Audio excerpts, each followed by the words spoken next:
Ayan, magandang araw po sa inyo. Ako po ay gusto ko lang pong magsalita at magbigay ng sarili kong opinion tungkol nga po doon sa usaping 3% mandatory salary reduction para sa ating mga OFW.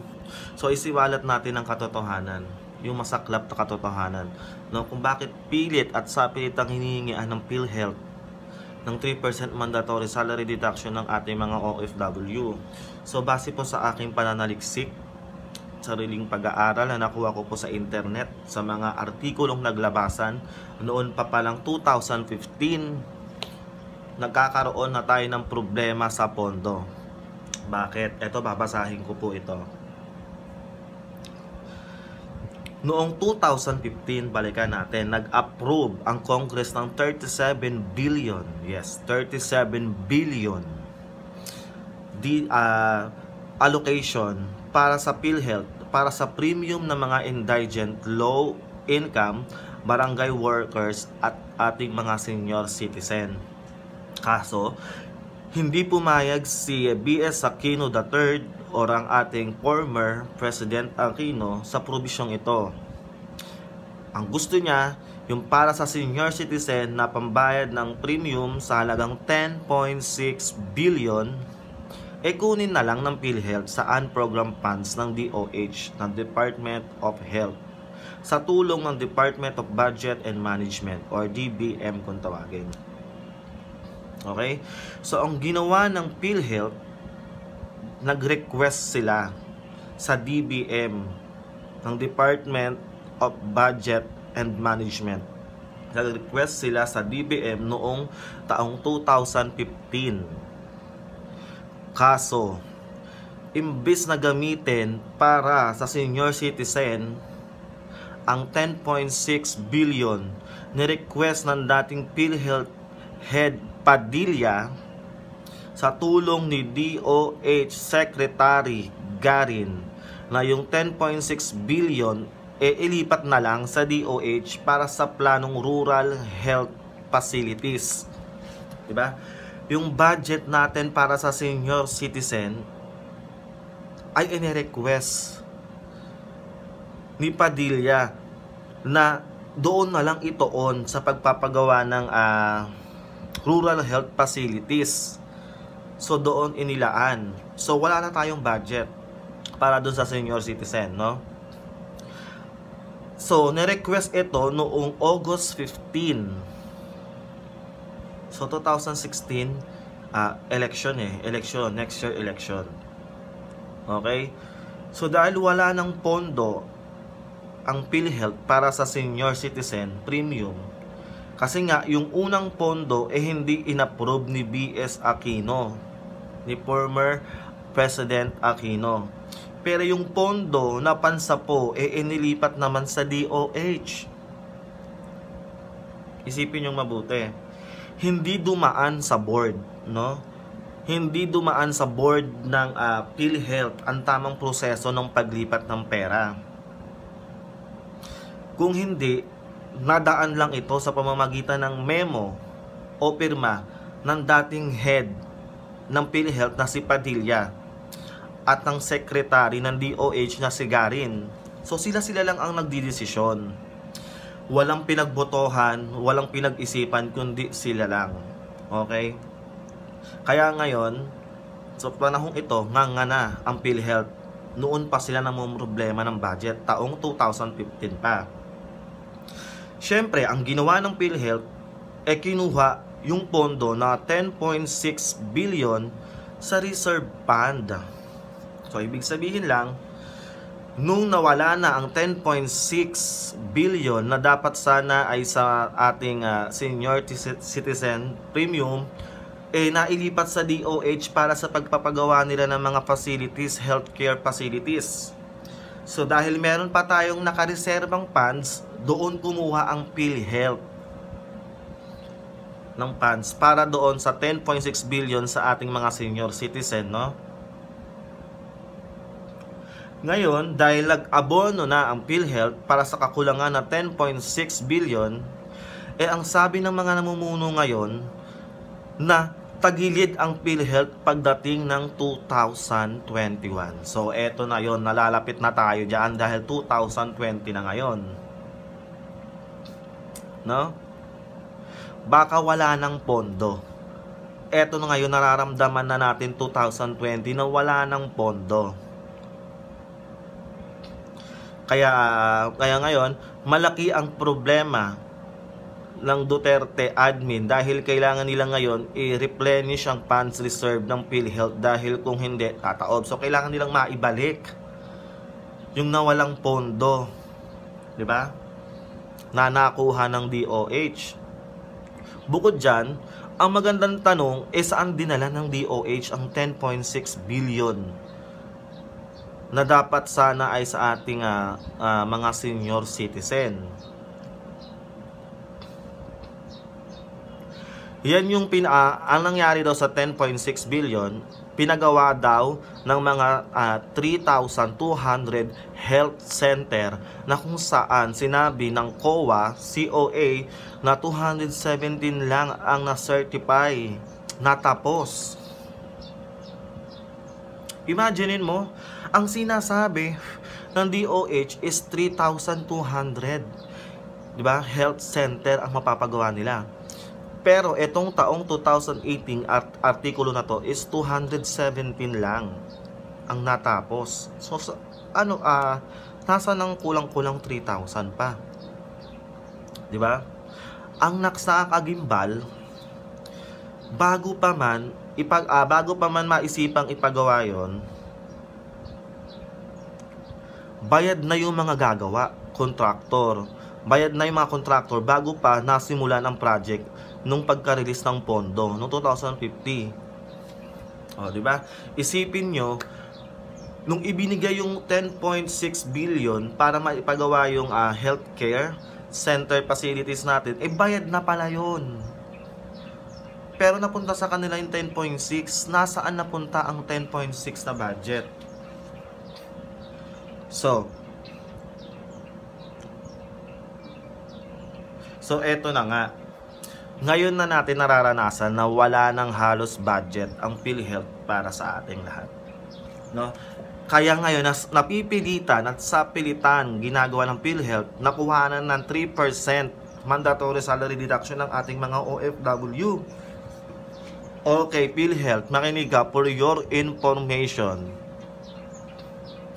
Hindi ka pwede basta-basta magdidesisyon ng sarili mo lang, ang sarili nyo lang, nang hindi nyo pinaalam sa ating mga OFWs. Ano kayo, siniswerte? Kayo ba naghihirap sa perang kinikita nila? Ako nagsasalita ako bilang isang former OFW, alam ko ang pakiramdam. Okay? So, ihahalimbawa na lang natin. Kasi maraming sa mga OFW nag-react tungkol sa usaping ito. Bakit nyo kukuha na ng 3% na sapilitan? Hindi nyo alam na hindi naman talaga kalakihan ng sahod, lalong-lalo na sa Middle East. So, halimbawa ko na lang ang sitwasyon sa sarili ko. Diba? Ako ay may kitang 2,500 dirham. Okay? Na hindi naman tumataas taon-taon. Nakapix ako 2,500 dirham. So, kukukwentahin natin yan, sa Philippine money, ito ay lumalabas na 35,000 pesos. Isipin mo, sa 35,000 pesos, kailangan ko magtrabaho ng 12 to 15 hours a day. Pakahirap, diba? Sa 35,000 pesos, kailangan kong ibawas dyan yung bahay ko, yung accommodation ko. Sa 35,000 pesos, kailangan kong magbawas para sa mga pangailangan ko sa sarili ko, pagkain ko, internet, lahat, bawas. Kailangan ko pa rin ibawas ang pagpapadala ko. At kailangan ko rin magtabi para sa sarili ko. At ang mas mahirap pa niyan, maraming OFW ang may mga pinag-aaral. Halos lahat ng OFW kaya nga nag-abroad is para makatulong sa pamilya. At mas maraming mahihirapan kung kuhaan nyo ng 3% mandatory na yan, yung mga DH, Yung mga home base na ang kinikita lang is 1,200 na wala pa namang parang feeling ko, wala pang 20,000. Ganyan lang po ang kinikita ng mga OFW sa Middle East.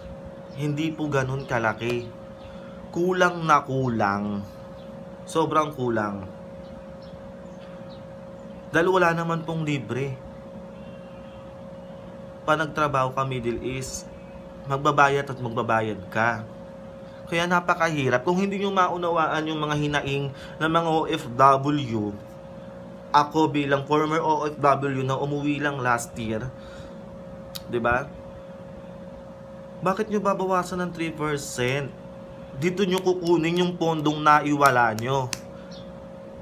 Pondong na gamit ng iba na hindi naman kasalanan ng mga OFW kung bakit ngayon nagkakagulo kayo dyan.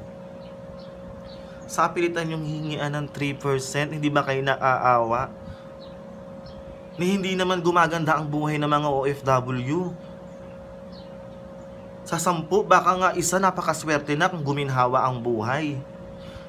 Hindi nyo alam na ang OFW nagkakautang-utang para lang may maipadala sa pamilya. Hindi nyo alam kung sa isang OFW kung ilan ang pinapakain sa pamilya niyan. Tapos hihingian nyo ng 3%.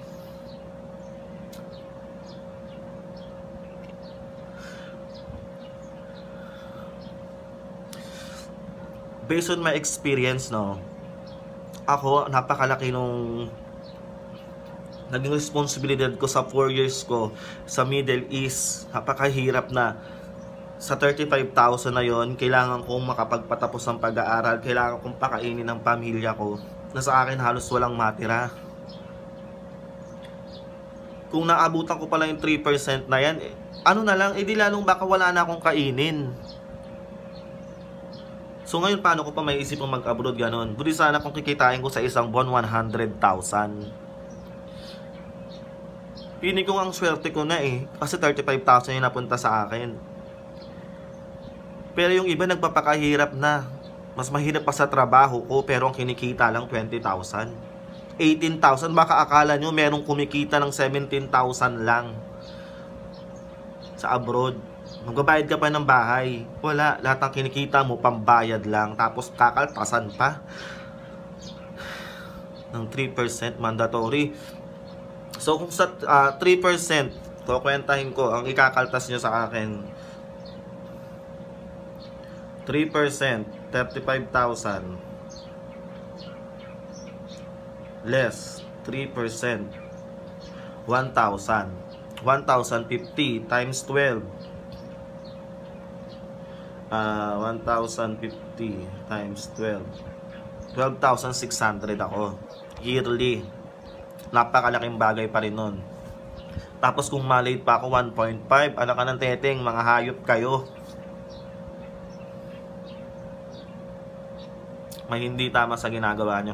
Yung kasalanan nyo, yung pangguguyo nyo sa isa't isa kayo, PhilHealth at DOH, yung sabwatang ginawa nyo, yung perang kinuha nyo na sana pinakikinabangan ngayon ng sambayan ng Pilipino, binulsa nyo, kung saan nyo man inilagay o tinago, ngayon hahanapan nyo, hahanapin nyo yung pera na yan sa mga OFW natin.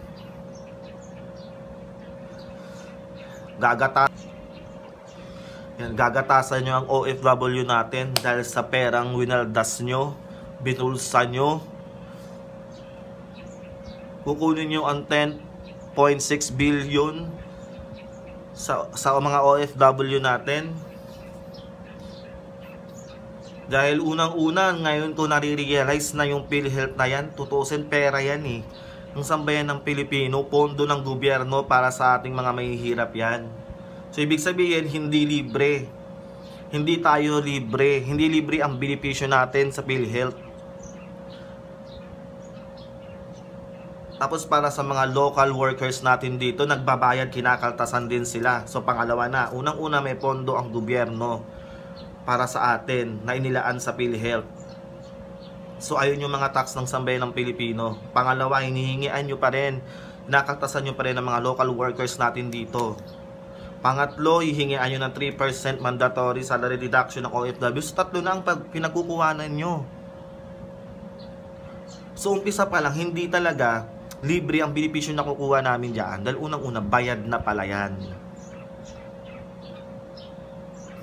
Diba?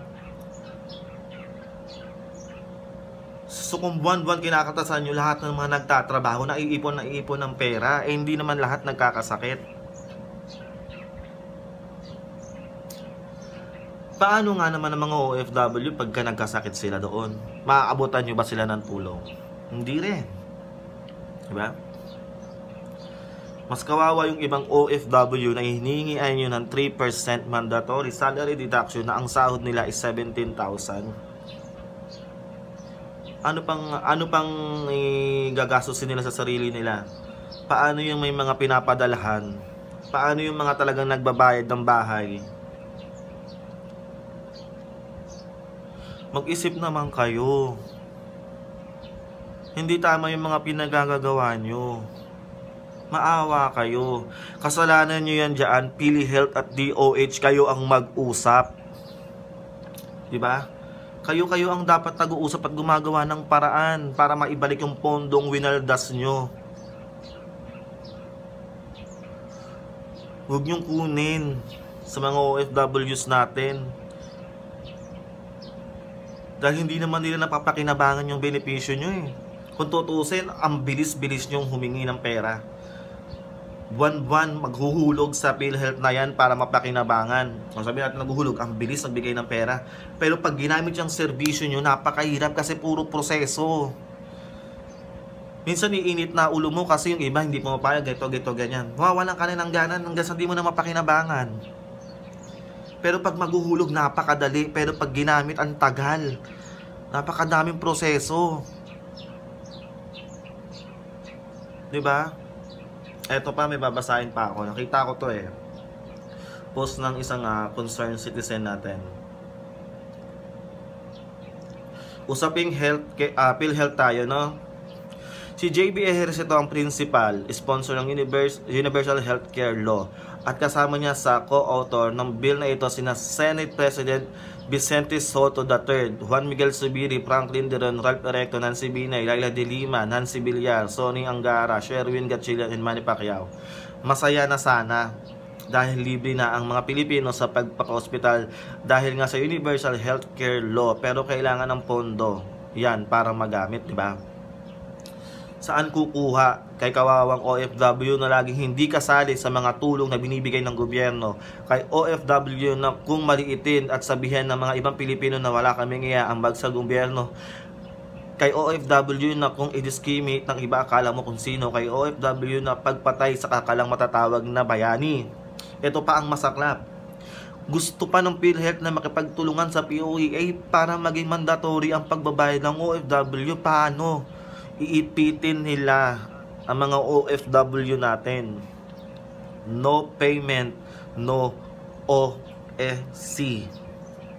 Okay? Sa mga nakakaalam kung ano yung OSC, mga OFW, alam ko nagigets nyo ako. 3% ng sahod natin ang ibabawas. 1.5% interest yung late tayo magbayad. Diba? Ang kakapal ng muka na akala mo nangutang ang OFW sa inyo. Para sapilitan yung gawin ito. No refundable unlike SSS na may pension tayo in the future. No accumulative. Meaning kapag nakamiss ka ng payment, di mo na magagamit ang PhilHealth mo. Eh di wow. Ano mangyayari sa mga naunang bayad? Wala na kasi nakamiss. Ang galing.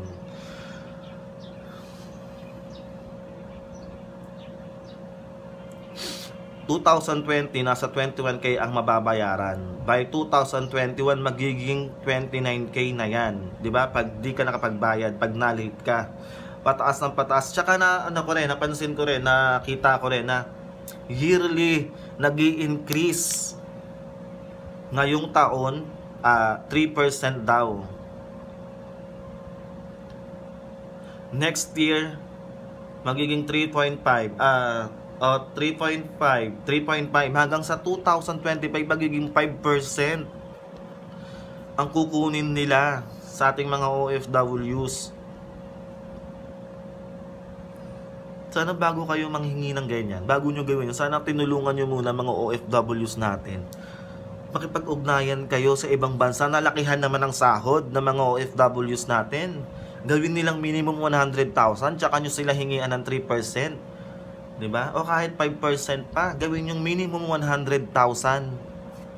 Yung mga simpleng DH natin yan, gawin yung 100,000. Tingnan nyo, papayag yan ng kahit 5% pa. Diba? Ang alam nyo lang mangurakot, tumulong, hindi nyo alam.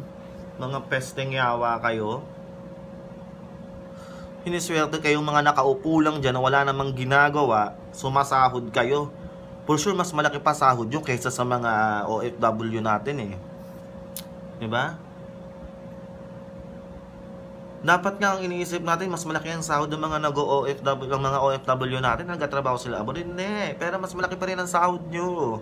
Easy-easy lang kayo, di ba? Petex-petex lang kayo, samantalang yung mga OFW, nag-iiyakan na dahil hindi makakuha ng magandang sahod. Yung iba sa kanila napupunta sa mga hindi maayos na amo, ng pagmamalupitan pa nga. Pag humingi naman ng tulong, hindi naman matulong-tulungan. Diba? Kaya itigil nyo yung kalokohan nyo. Itigil nyo yung kalokohan, yung 3% mandatory na yan.